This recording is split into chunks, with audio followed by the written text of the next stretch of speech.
Chaos outside District 4 as protesters clash with police. At one point, an officer appears to use pepper spray to disperse the crowd as protesters scramble for water and the clashes continue. For about an hour, a group of about 100 shouted at officers who stood stoically on the steps of the station. It's not clear what triggered the ugly confrontation, but some threw water at the police. The demonstration overwhelmingly was peaceful, starting a few blocks away in Peters Park. Well over 1,000 protesters then walked toward Roxbury with a message for Minneapolis police. The message is that these cops must go to jail for their crimes. They stood by and watched someone die, and that's not your job as a police officer. You're supposed to protect people.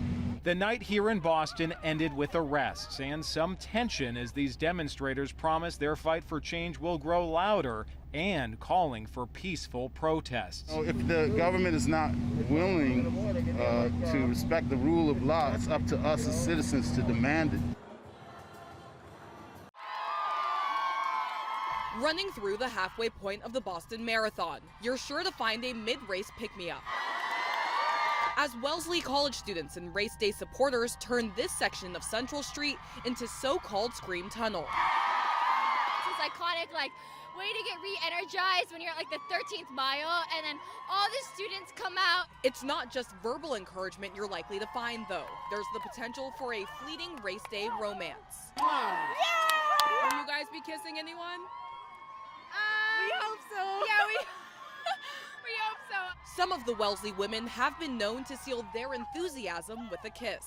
So I think one day, one of the runners just kissed one of the Wellesley women and it kind of just became a thing, so I'm not complaining. How many kisses have you gotten? I think about 6, if I'm counting correctly. And some are a bit more bashful about their intentions. We're screaming for sure. We have that energy, but maybe. It's surreal to me.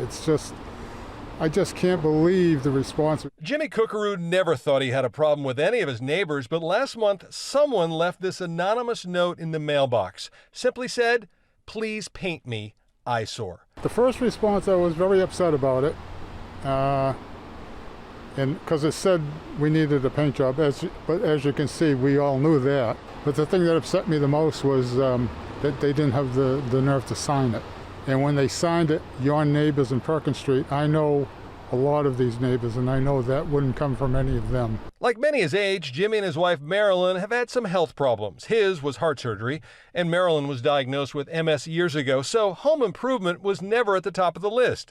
Then something amazing happened after the letter arrived, and the neighbors found out. One of our neighbors started the GoFundMe page, and it's just exploded. There's a lot of anonymous donations, and a lot of them are $5, $9, and you know that these people don't have a lot of money, but they found the time to make a donation.